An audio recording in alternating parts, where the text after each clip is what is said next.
We should swap, and we're good. All right.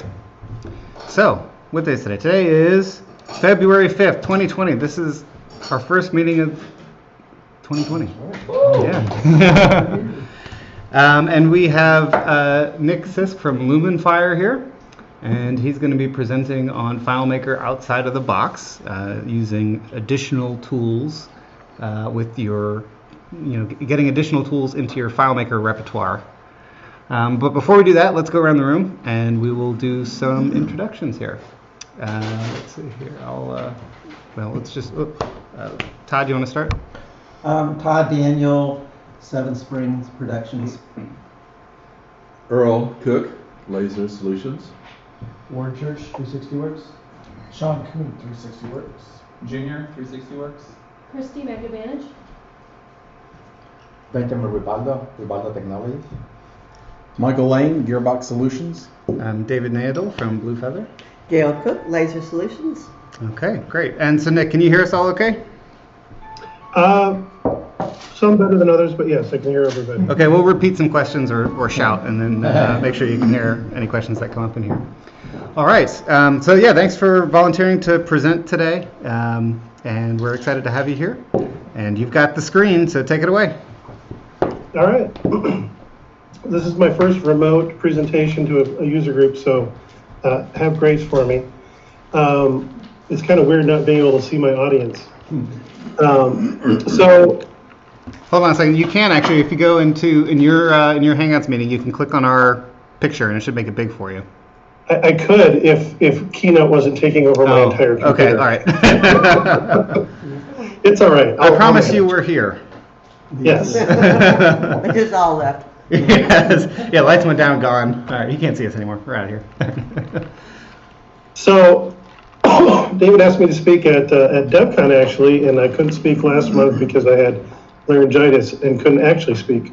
So I'm happy to be here tonight. And if you're expecting to see a lot of FileMaker, I'm sorry I'm going to have to disappoint you because this is more of a theoretical, philosophical, big thinking kind of talk. So hopefully that fits the bill and you guys enjoy what I have to bring. So without further ado, this is my attempt at FileMaker outside the box. So I am Nick Siski. I'm the CTO and now CISO at Lumenfire. I'm also a software engineer. I'm not actually a FileMaker developer.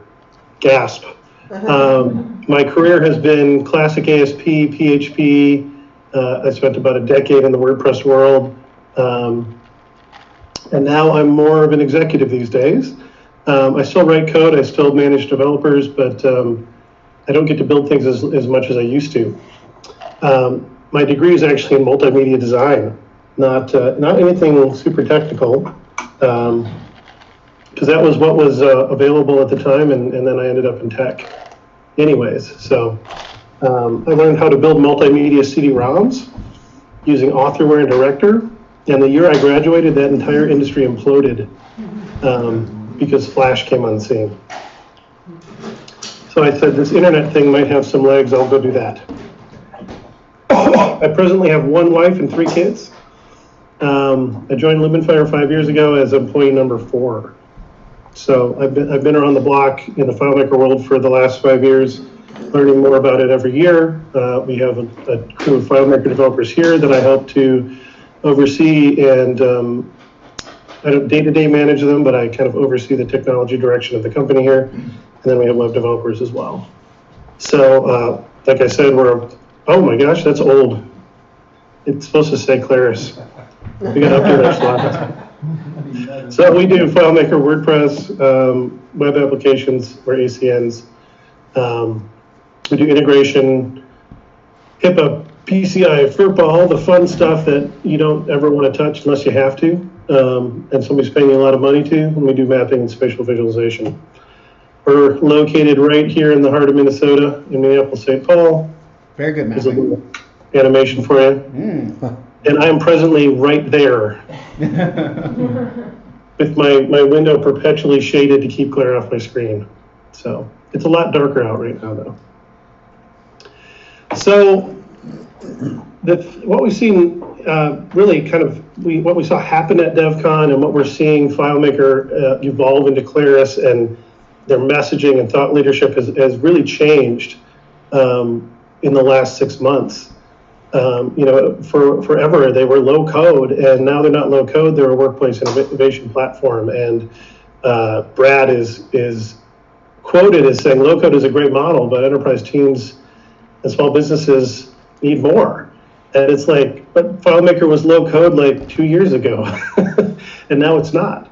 And so it's like the thing that we knew 2 years ago is no longer the thing that it is. It's got a new name. We've got multiple products, things like that. Everybody was kind of caught off guard at DevCon, though some of us knew a little bit ahead of time because they posted the speaker too early. So, I mean, the big news was, of course, Claris Connect. They bought Stamplay, or Uncle Tim bought Stamplay. It's not clear who actually shelled out the money. But Stamplay was this, digital disruptor innovator that had come out of Italy to connect services. So, that's Claris Connect. The big question there, though, is, of course, what's it going to cost? How is it going to be priced? FileMaker's always been a per-user pricing model. Stamplay was not a per-user pricing model. Some of the competitors in the space are, some aren't. It's this big question mark right now. One of the questions at DevCon was about single jobs versus bulk processing. And the answer was Claris Connect is about single jobs. Move this thing here, send this email there, run this document workflow. Excuse me. There's questions around data security and GDPR and HIPAA, and when is Claris Connect going to be ready to satisfy those requirements and sign certain agreements that are required by law. And of course, it's not the only game in town. They're not the first IPaaS on the scene. That's Internet Platform as a Service. There's other ones out there like, everybody knows Zapier or Zapier or however you want to say it.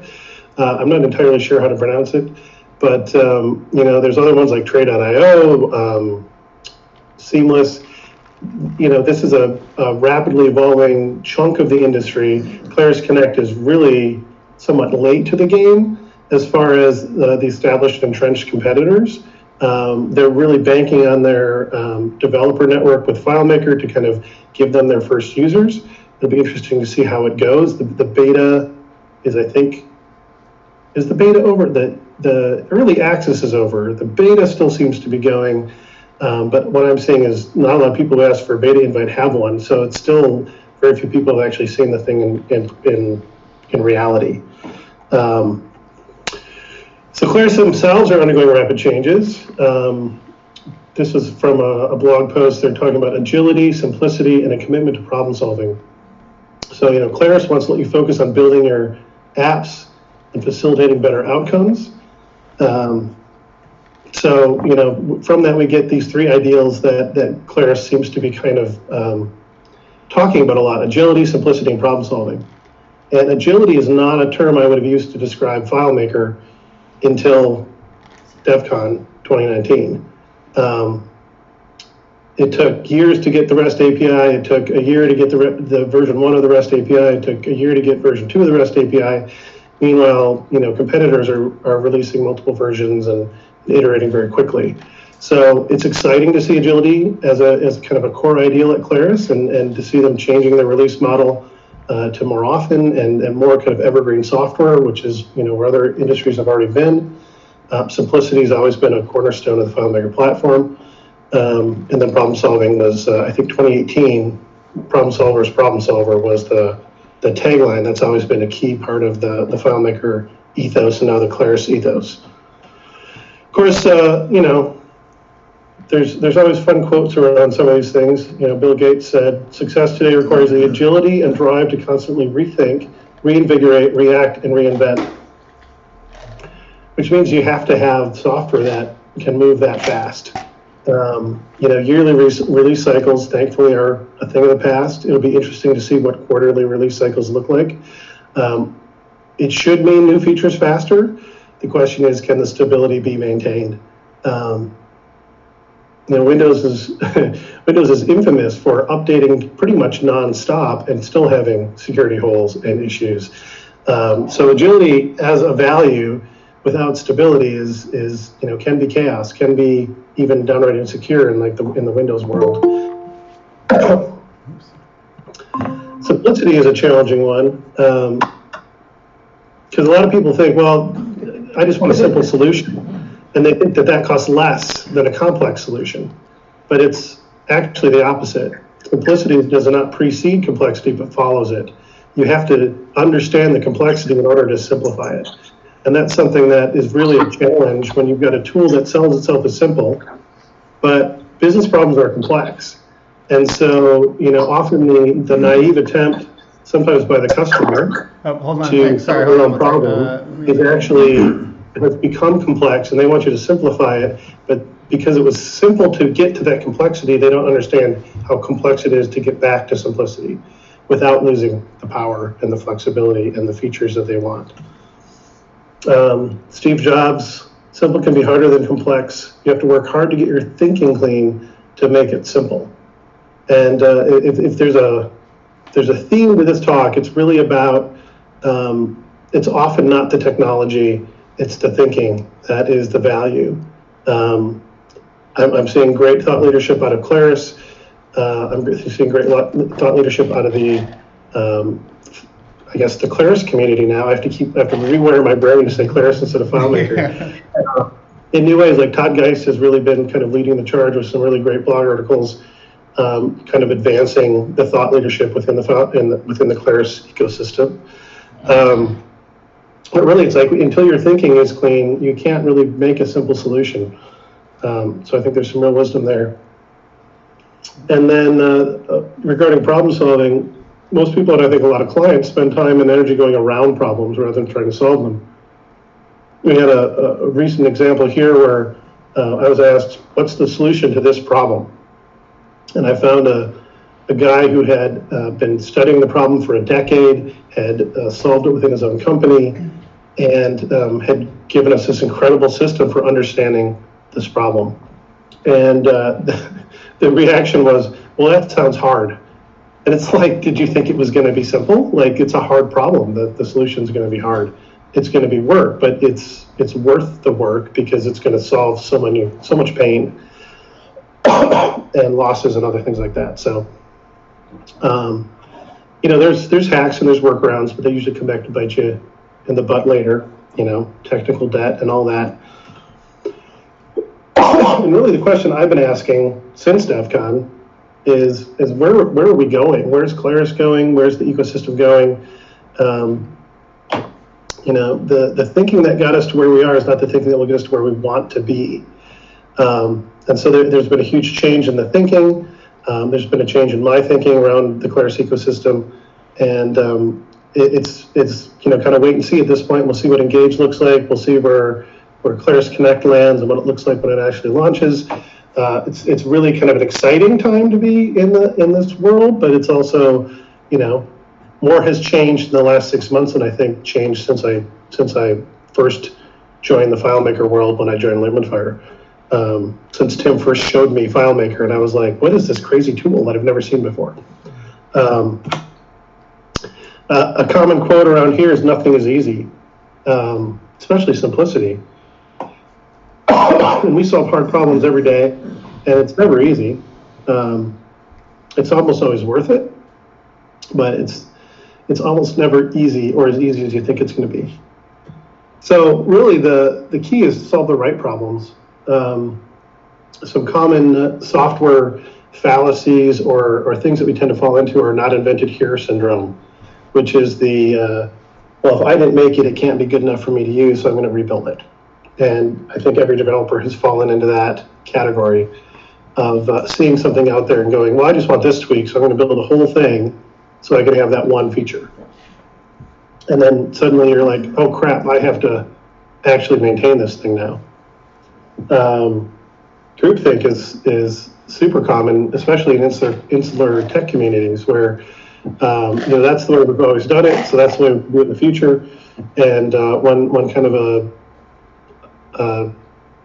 event that changes everything comes along, you have to let go of some of that groupthink and think about, okay, so what now?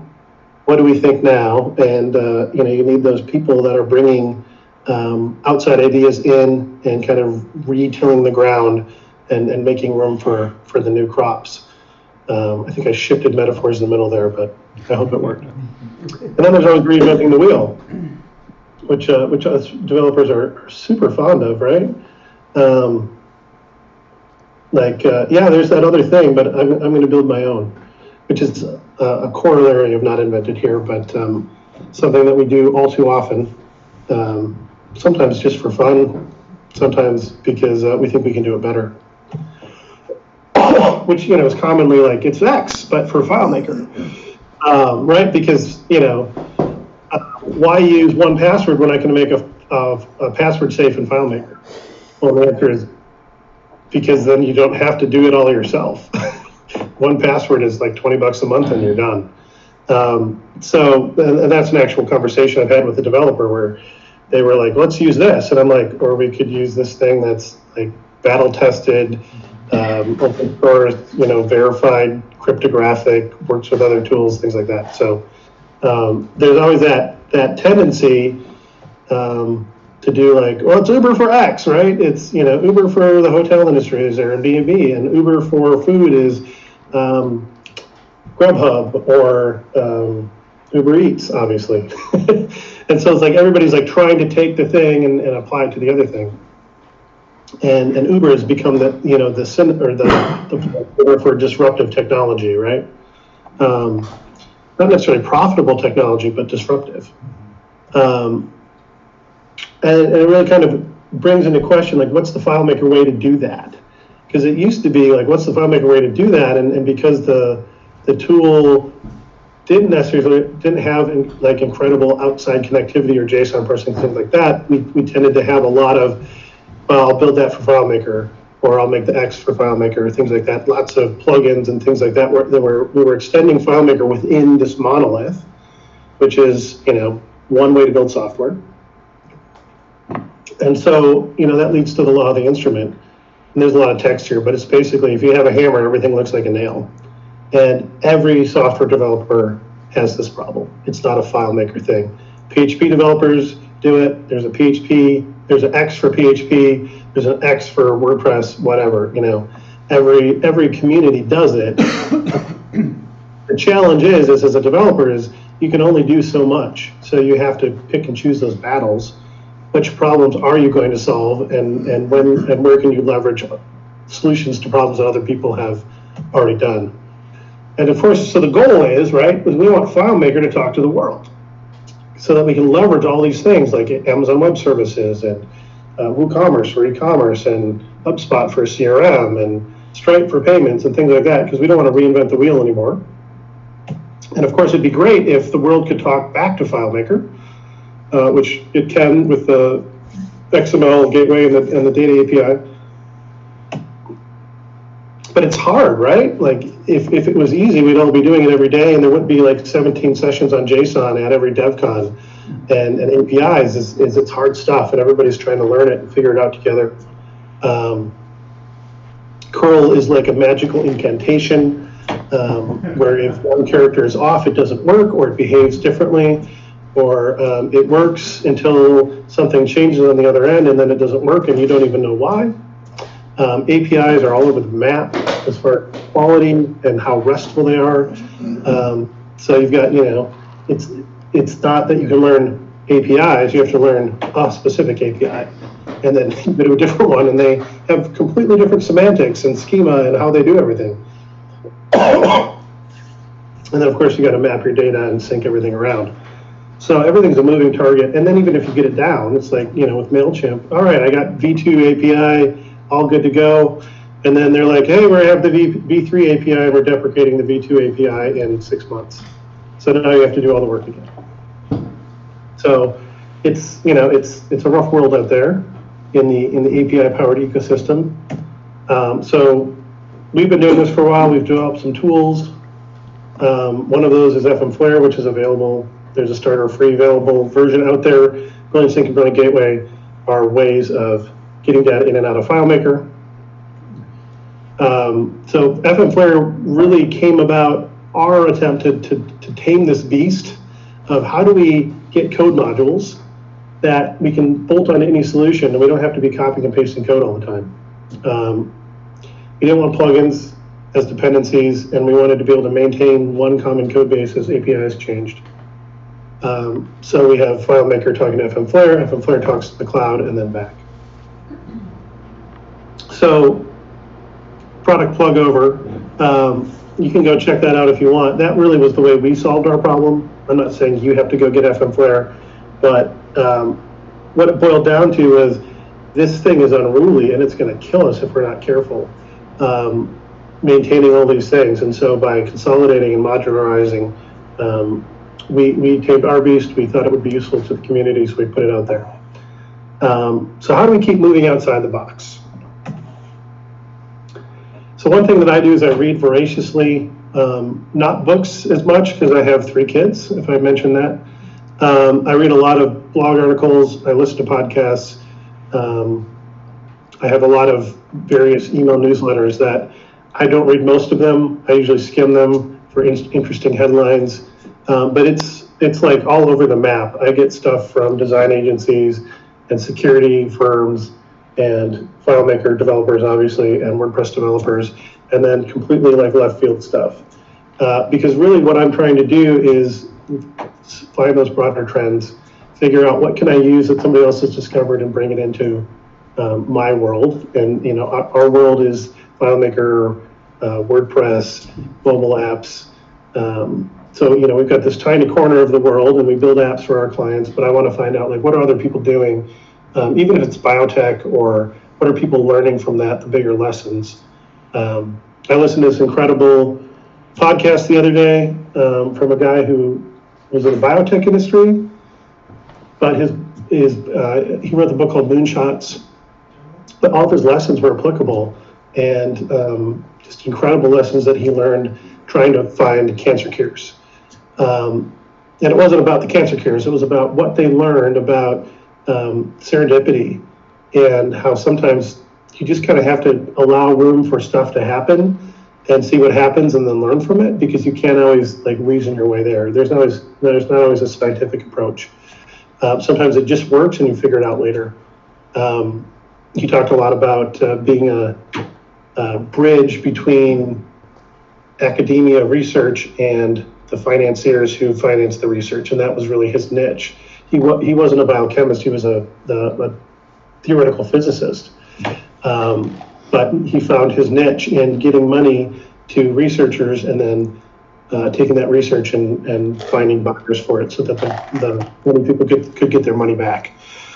You got to step outside the business bubble. So that great example there of a guy who, he wasn't a business person. His parents were theoretical physicists. He grew up in academia, had never been really to an office before. He was dating a woman who worked at a law firm. He said, can you take me to your office? I want to see what it's like. So she took him to a happy hour, and he asked 25 lawyers, are they happy? And 25 lawyers said no. And he said, so I don't know if I want to be, I don't want to be a business person maybe. Ended up in the business world, but it's interesting to kind of get those outside perspectives, because you know, we can get that tunnel vision of either our industry or our niche or whatever. You know, talking to people outside your niche, reading people outside your niche can bring new ideas that synthesized with what you know and your experience can create innovation in you or in your company or in your consulting practice. And then give biases the brush off. I talked about that a little earlier. Not invented here syndrome, way we've always done it, things like that. So it's like part of it's the thinking change of the old biases that were comfortable and you know worked for so long. Many of those have to be given the brush off, and you have to open your mind to the new possibilities to be successful in what's coming, or you're going to get left behind, or be getting the table scraps of the people who are leveraging that change that's happening. So taking this down to a more practical level, it's really kind of a hybrid development approach.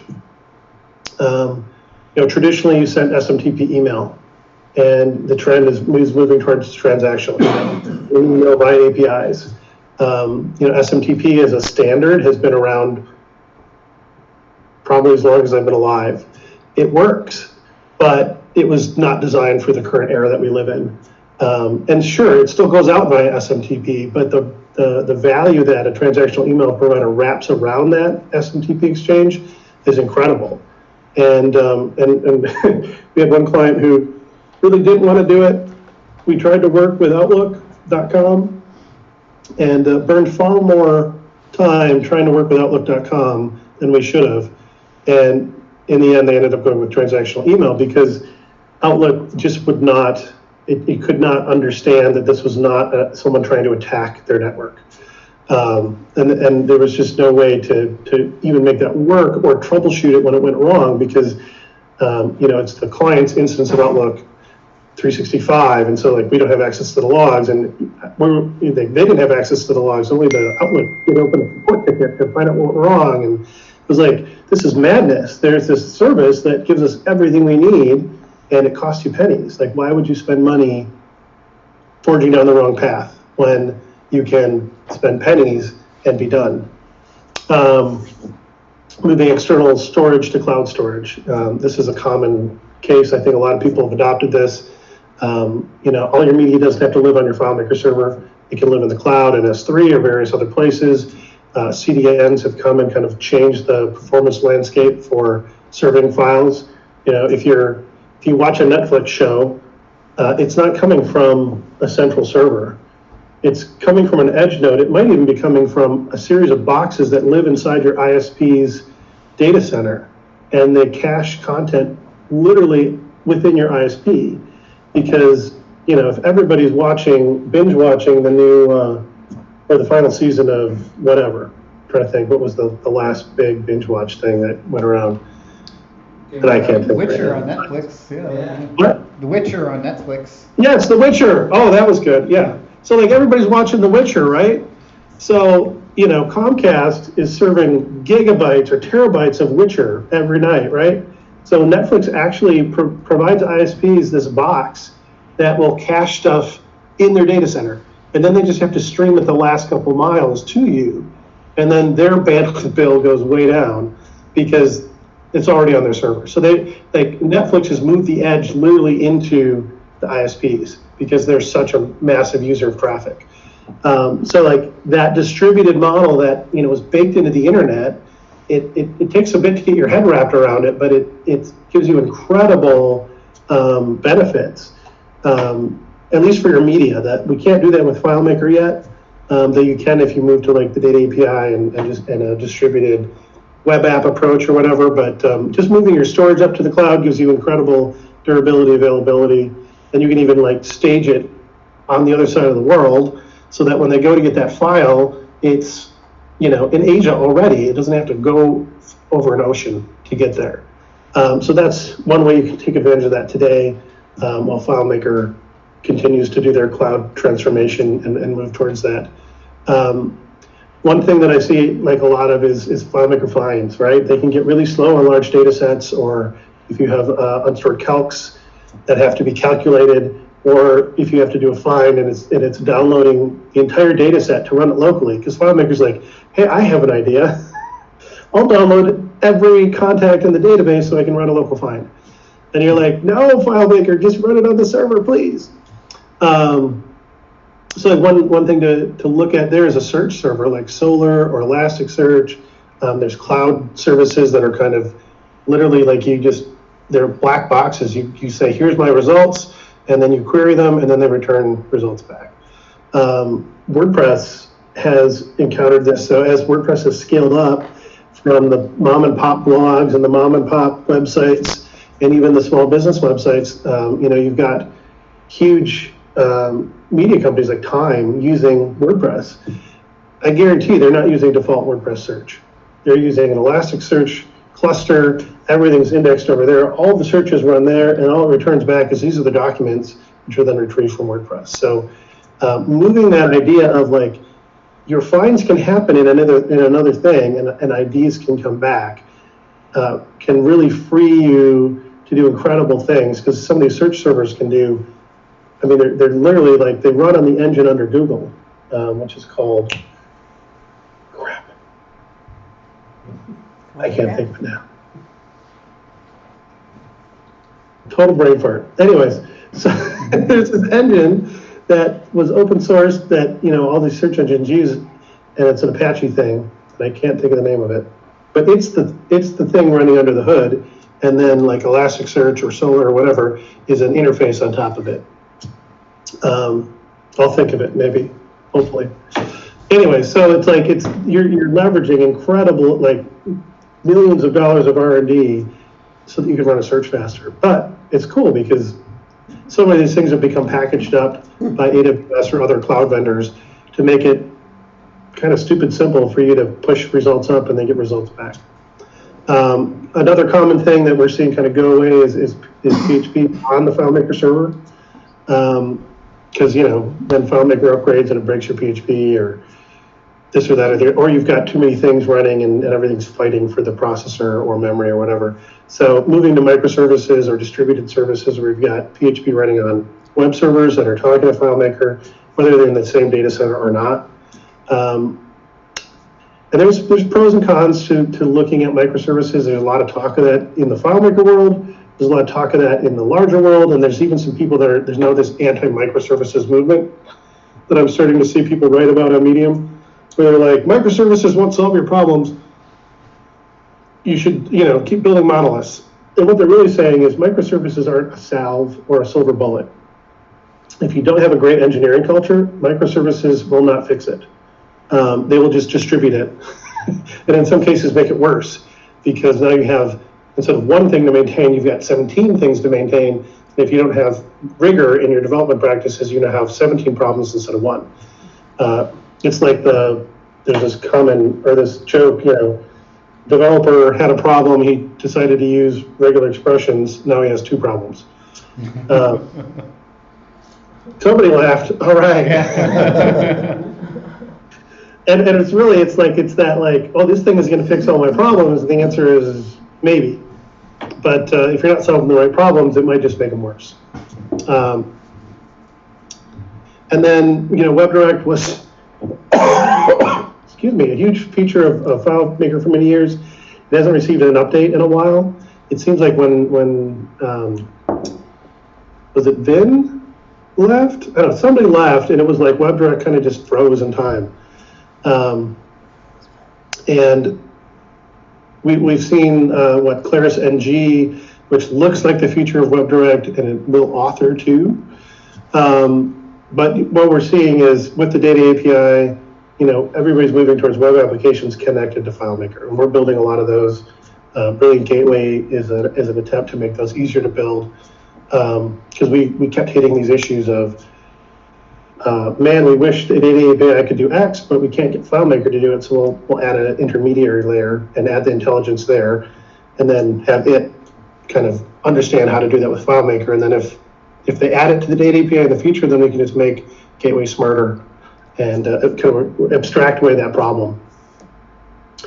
So, you know, I'm excited to see Claris talking about this too. I couldn't find the quote from Brad where he was talking about, you know, it's really this that Claris is a platform now, and that it's part of a larger ecosystem.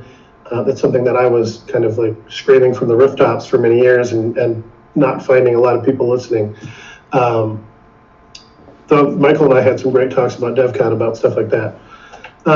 So I'm excited to see like the thought leadership from Brad and that, and his team, and they've hired some really smart guys like Srini that come from outside the FileMaker world and are bringing like really cool new thinking in, cloud security background, things like that. So it's cool to see, and so you're either like super excited about the future of Claris FileMaker and the Claris platform, or you're like scared to death at this point in its evolution, and you know, that's normal. Every industry goes through these things. But I'm excited. I hope you're excited. So talking about some of the benefits of kind of this new thinking, or I'm going to call it new thing. I'm not going to assume that nobody's ever thought this before because I know they have. But you have fewer single points of failure. I mean, the old model was everything runs on the FileMaker server. If it's down, everything's down. By spreading out your load, you're distributing that load, so the load isn't all on FileMaker. Searches can continue to run and be returned. Like if you have a web app that's talking to a search server, and it doesn't necessarily need to talk back to FileMaker, that could continue to run even if FileMaker is rebooting. Part of the reason we built Brilliant Sync the way we did was so that FileMaker could be offline and it could continue to receive updates. And then when FileMaker comes back online, it can sync them all back up. And that's kind of a pub sub approach or a worker queue approach where things get queued up and then they get processed asynchronously. We just did something like that for a client where we weren't sure FileMaker was going to be able to handle the kind of incoming data. And so we have this worker queue where it builds all this stuff up, and then FileMaker processes it as it can, and during low points it's going to catch up, and during higher points it might fall behind, but eventually it's all going to get in there and get processed. So it really allows you to take best-of-breed applications that exist, that somebody else wrote, that they put their blood, sweat, and tears in, and leverage the power of that within your FileMaker solution, which is now a much bigger umbrella than a database sitting on a server running in FileMaker server itself. And then you can get faster and more powerful features. Faster meaning get those features faster than FileMaker could even develop them, because there's an entire team working on Elasticsearch, and there's an entire team working on S3, and there's an entire team working on this, that, or the other thing.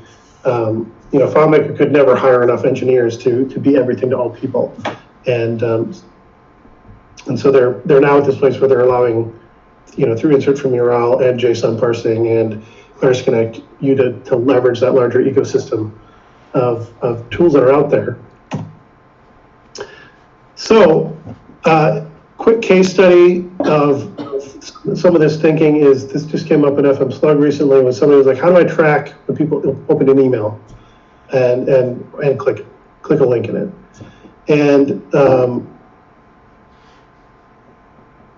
a couple of years ago, you might have said, well, okay, I'm going to have to make a custom tracking beacon of some kind, right? That goes in the email. And then I'm going to send it out by SMTP and hope it arrives. And I'm going to have to check bounces to see if it did arrive or not, because they're going to bounce back as an email message, and I'm going to have to parse and figure out who was this bounce for and why did it bounce and whatever. And then I'm going to have a FileMaker script in there somewhere that's maybe run by the XML gateway that then triggers some update by FileMaker database, so I knew what happened.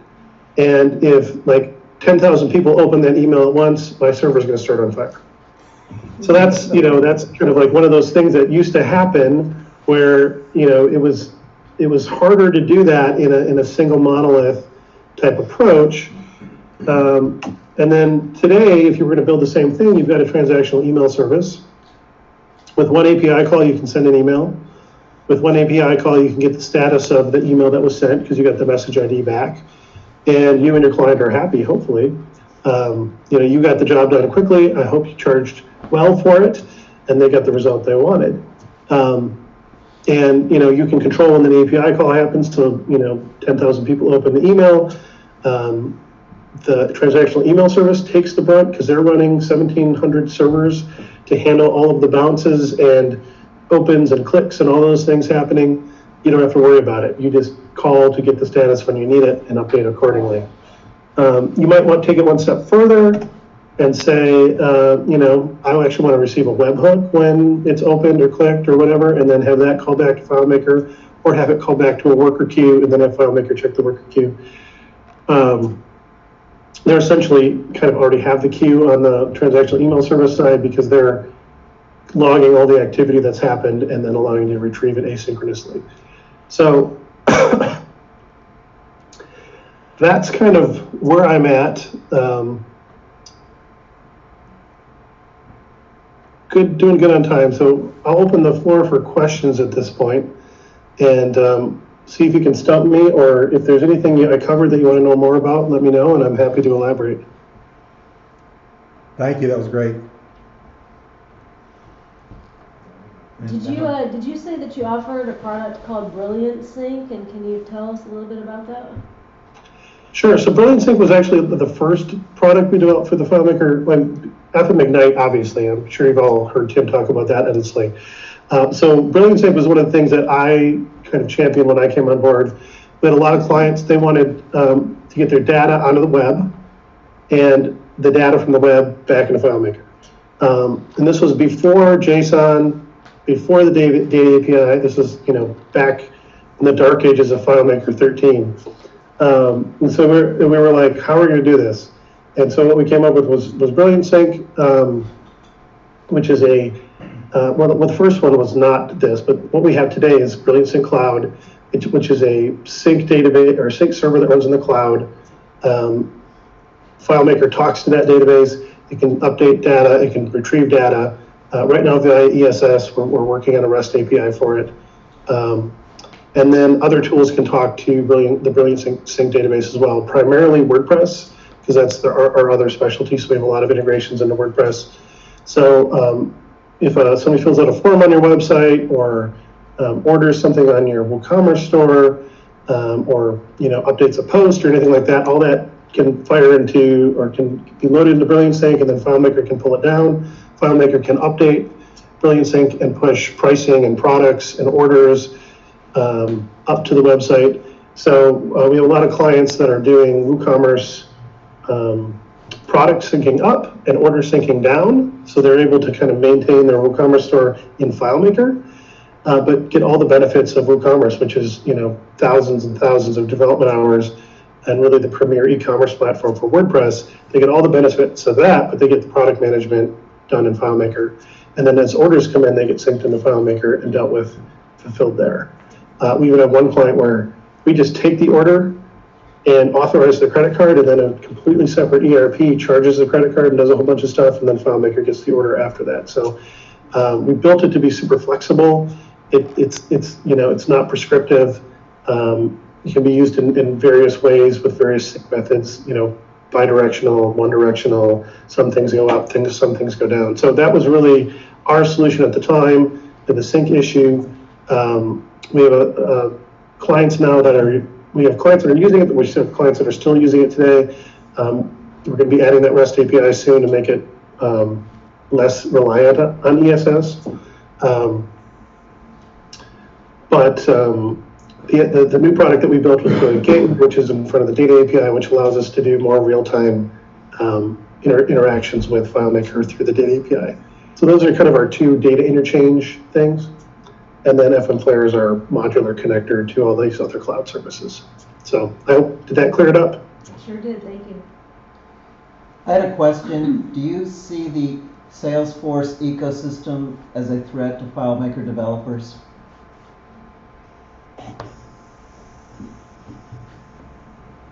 That's a good question. Yes and no. So we had a client that was on Salesforce, and we moved them to FileMaker, and they love it. It's one of those like Salesforce looks really good on paper. That they're upper quadrant on Gartner and everything. But the reality of Salesforce development is it's like scarier than you can imagine under the hood. We're using objects that were never meant to be used for things because they're common objects. So they sell themselves as a platform, but and they've got their, what is it? What's it called? They've got the other Force.com, which is like their platform for building Salesforce apps that talk back to Salesforce. So it's a threat in that companies may choose Salesforce over FileMaker if they are primarily looking for sales automation. Marketing automation, they have what it's called, starts with a P. I can't think of the name now. But they purchased this other company that does marketing automation. But you have to buy them both products, right? So Salesforce, looks good at first, gets expensive really fast. It's like it's a threat to FileMaker kind of moving up the stack further, because a lot of people are going to look at FileMaker at that point and look at Salesforce and say, well, with FileMaker I got to build it, and with Salesforce it's already built, and then they're going to go into it's that challenge of once they're sold on the idea and they kind of get that bias in their mind that like Salesforce is it, and my buddy uses Salesforce and his buddy uses Salesforce, so it's that group think like all my competitors or all my buddies use Salesforce. I'm going to be weird if I don't. And their companies are successful, and it must be because of Salesforce. And what they don't know is it's not because of Salesforce. It's because the company's successful and Salesforce is just in the mix.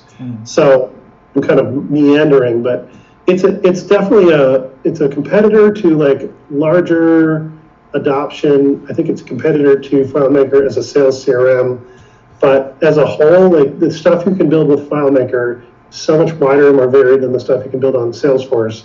And as bad as many FileMaker databases are, it's even scarier under the hood of a lot of Salesforce apps.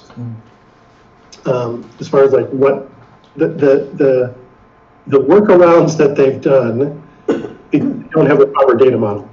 Let's put it that way. So yeah, it's one of those things. It's like I'm more worried about like the Train.ios of the world, you know, kind of like where people like Claris Connect coming out and people going, well, it costs as much as this other platform. This other platform is 4 years more mature. Why would I choose Claris Connect?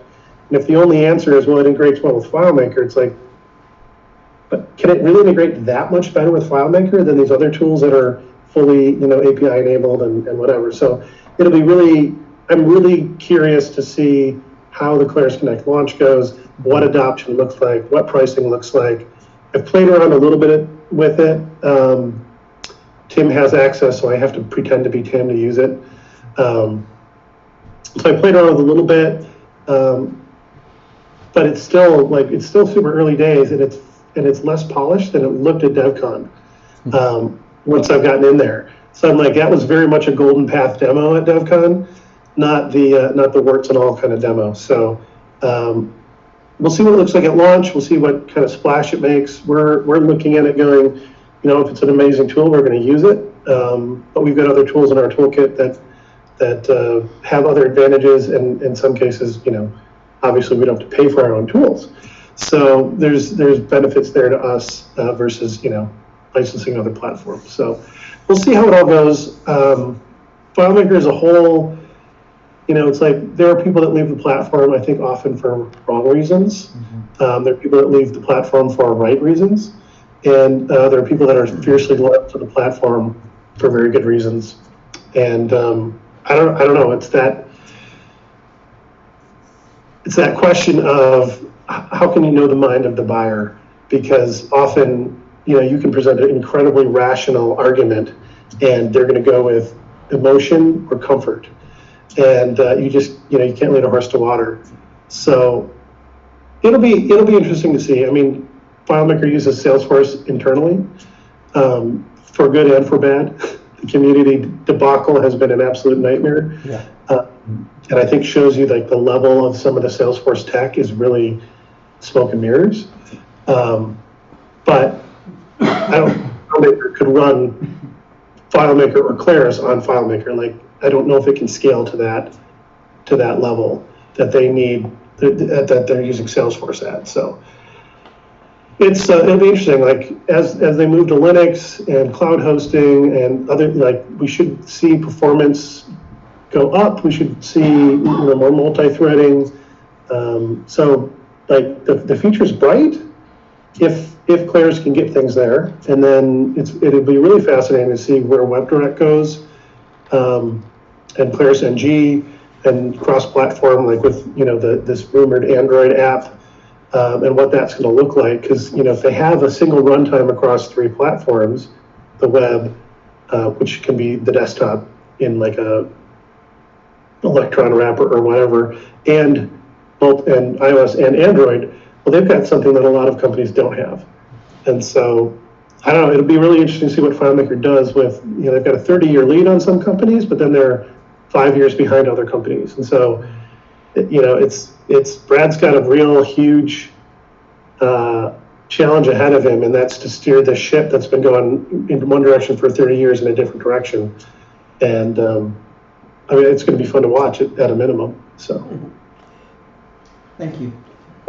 Can you touch on how, with the Lumen Fire pricing model, I think you price on data streams, yearly subscriptions, or can you touch on that? Somebody repeat that, I couldn't make it out quite.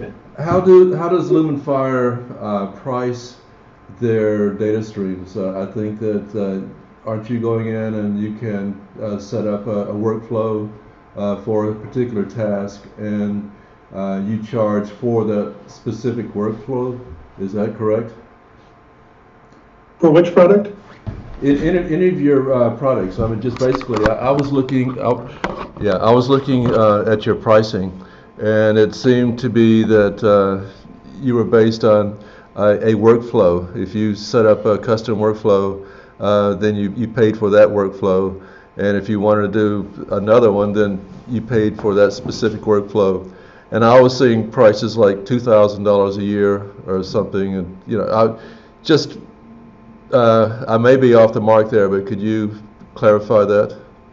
The general pricing scheme that you use? Sure. So, let's see. So, Brilliant Sync and Brilliant Gateway are licensed per year based on number of users or volume. So, like larger sync volumes mean your price goes up because we're moving more data. FM Flare pricing's on the website. It's generally tied to FileMaker users because everybody gets access. Every FileMaker user can utilize FM Flare in the solution. It's licensed per server. So if you have a server that has a bunch of databases, they can all use FM Flare. And then we have a starter, pro, and elite tier. The pro tier is everything in all the pro stuff. There's very few elite modules right now.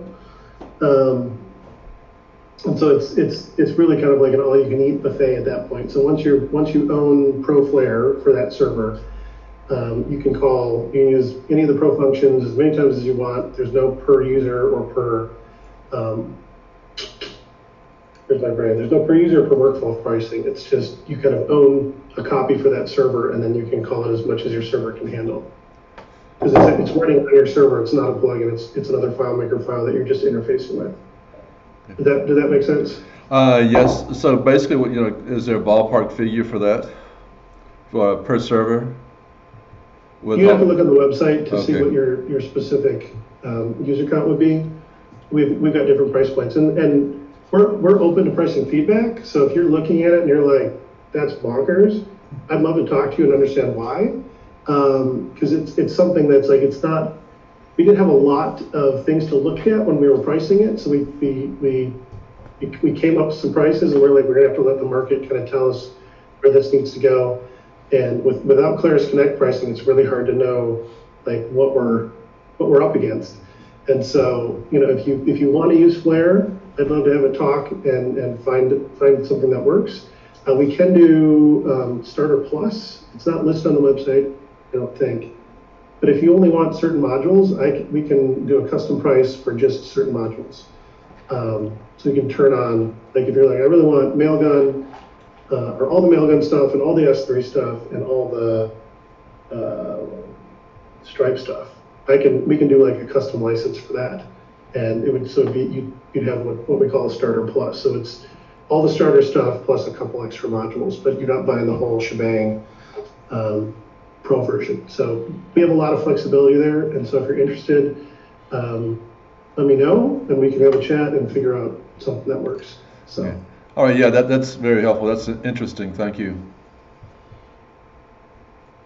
And if there's a module that's not there that you'd like to see, I'd love to know, because right now we've pretty much scratched our own itches, scratched client itches, and kind of seen what other FileMaker developers have been building and releasing a sample files, things like that, using that to determine what we're building. But if you're like, man, if you had X, I'd buy that puppy in a heartbeat.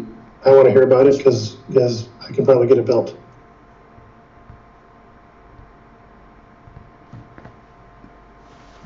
Any other questions? I think that looks like it, and it looks like we're right on time as well. Perfect. So thank you very much, Nick. Thank you. See, we're still here. Yeah. All right. Well, we really enjoyed that, and let's see here. Thank you.